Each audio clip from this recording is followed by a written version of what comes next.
a abertura que eu fiz, que você viu no Instagram, Vi. eu falei de um tratamento que eu fiz que é muito polêmico, que é a eletroconvulsoterapia, Sim, que é o ECT. eletrochoque, Sim. o ECT, né? Você deve ter feito na depressão mais aquela que já não respondia nada, né? Exatamente. Já estava tomando todos os remédios em doses altíssimas e já não tinha, mesmo estabilizadores, não respondia mais. E aí o psiquiatra chegou para mim, e inclusive para minha mãe junto, e falou, olha, eu indico a ela o eletroconvulsoterapia. O que é isso? Bom, conhecido como eletrochoque. Exatamente. A minha mãe quase teve morreu. troço. Falou, não, minha filha toma eletrochoque, por quê? Vem na cabeça aquele filme, aquela fila de Mamaluço na camisa de força, pulando na maca.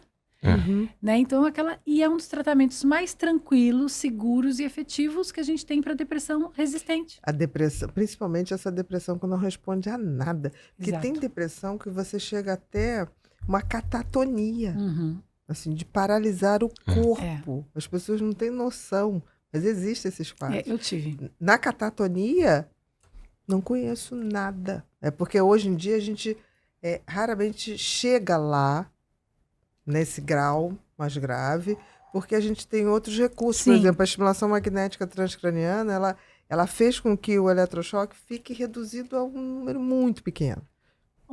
Eu fiz EMT. Exatamente. Fiz. Mas assim, quando chega na catatonia... Eu não tive catatonia, mas eu tive crises conversivas. Sim. Então, eu também eu perdia o movimento. O controle da musculatura.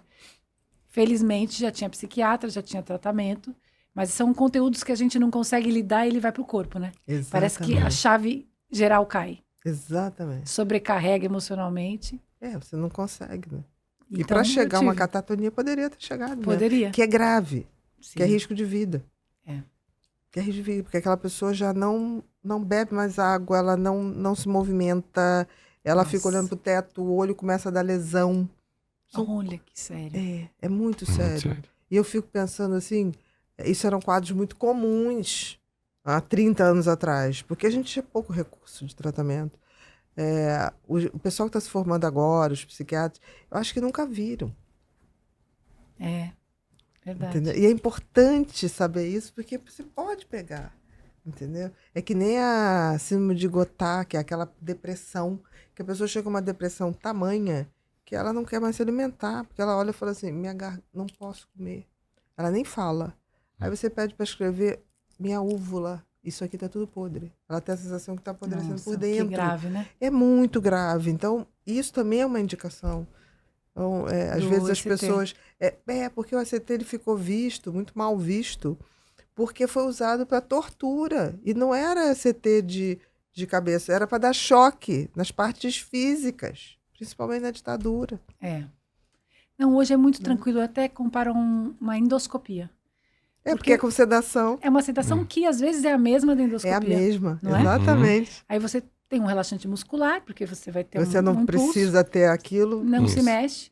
E aí você tem ali um impulso elétrico, que gera uma pequena convulsão que reseta o cérebro, né? Começa todo mundo a girar. Como resetar um computador. Como resetar um computador. E eu fiz 8 sessões e eu fiquei quase um ano bem. Aquilo era impensável na minha história na época. Foi em 2017. Então, desde aos 16 anos, eu vinha nessa inconstância. De repente, eu fiquei praticamente um ano bem, maravilhoso. Agora, aí eu tive um gatilho muito grande, um estresse, e eu deprimi de novo. Mas eu acho que aquilo me salvou. Naquela situação específica. Não é um tratamento para você acabar fazendo, mas naquela situação tem uma indicação muito precisa. Nossa. No Japão, muito interessante, que são umas máquinas pequenininhas. É mesmo? Portáteis. Olha. Aí o médico vai em casa, leva o anestesista, sedação, porque não é uma anestesia, é uma sedação. Não, uma sedação. Né? Faz, volta no dia seguinte. Olha. A gente não tem isso, né? É muito efetivo e muito seguro, né? Sim. E a questão, então onde eu assino, né? Tô com depressão, vou fazer CT, certeza. Mas tem um efeito colateral, que é indesejável, que é a questão da memória. Né? Então você começa a ter gaps depois do tratamento, gaps de memórias recentes e antigas, né? Volta tudo. mas podem levar uns No 3 início meses. ali, no início ali E aí é chato. meio assustador. O que a estimulação magnética não dá, Não, né? é verdade. Não dá, não precisa de sedação, não tem nada, não dá é musculatura, invasivo. não é invasivo.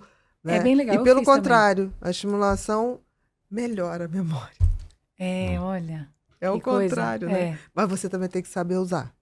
Sim. Então, por exemplo, você tem que saber o momento de usar, você tem que começar na estimulação magnética, você tem que ter muito cuidado, porque você pode provocar uma euforia. É mesmo? Por exemplo, Sim. Eu porque fiz. Bipolar, sim. na depressão, quando você já sabe que é bipolar, quando é uma depressão, só depressão, você atua numa região, F3, que é aqui à esquerda, que é a área ouro, assim, você começa a subir. Só que quando a gente sabe que tem risco de bipolar, ou conta a história, você fala, tem uma hipomania aí. Isso acontece muito, né? Quando a gente debate os casos.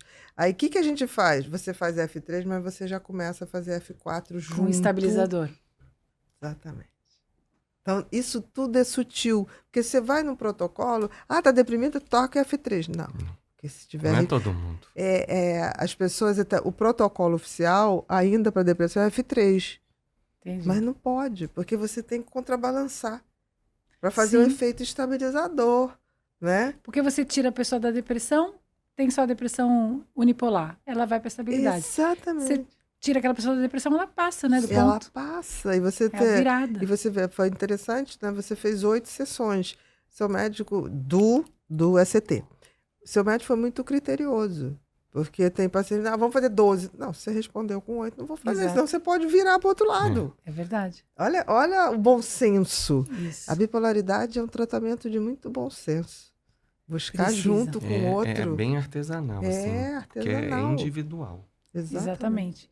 E essa escuta, né, do paciente. Eu passei por alguns psiquiatras. E chegou um momento que eu já não achava que ia ter saída, né? Entendi. E aí eu procurei um especialista no transtorno bipolar, que eu acho que eu tive bons psiquiatras, mas chegou num momento que aí ele me tratou muito focado ali e realmente me resgatou. Que legal. Não, eu digo, a bipolaridade, ela é tão complexa que ela tem que ser alguém especializado naquilo. E outra coisa que facilitou muito, eu tinha um histórico, né? As pessoas que me pegaram no decorrer, era o que estava um relato ali parcial. Quando eu cheguei nesse meu último psiquiatra, eu tinha um dossiê de 11 páginas que a gente leu junto. Todos os medicamentos que eu tinha tomado. Isso é tão maravilhoso quando o paciente chega assim, nossa. Toda a minha história. Então, ele olhou e falou, realmente, bipolar, tipo 1, confirmou. E a gente vai fazer esse tratamento. Quando ele falou isso, eu olhei e falei, já tomei tudo isso. Ele falou, mas não desse jeito. É realmente uma alquimia, né? É alquimia. Uma combinação. Exata. E tem que ir indo aos pouquinhos e estabelecer. Se você tem diagnóstico de TDAH e acha que recebeu uma sentença negativa para o seu futuro e vai sofrer a vida toda, calma. Eu tenho uma coisa para te falar. Eu também recebi esse diagnóstico na minha vida já na fase adulta, apesar de ter todos os sintomas desde criança. E hoje eu tô aqui para dizer que não é uma verdade. TDAH não é uma sentença de fracasso. E assim como eu encontrei o caminho para lidar com o meu cérebro e alcançar objetivos pessoais e profissionais como os que eu tenho e atingi hoje, você também pode. Eu gosto de falar que o cérebro TDAH é um tipo de motor de Ferrari, que se tiver um piloto à altura, pode alcançar destinos inimagináveis e maravilhosos. Basta você saber pilotar. A nossa Black Week já começou. E adivinha? O curso Mentes Inquietas Superando o TDAH está com descontão de 34%. Então corre, clica no link que está aqui embaixo para garantir a sua inscrição. Eu estou esperando você lá.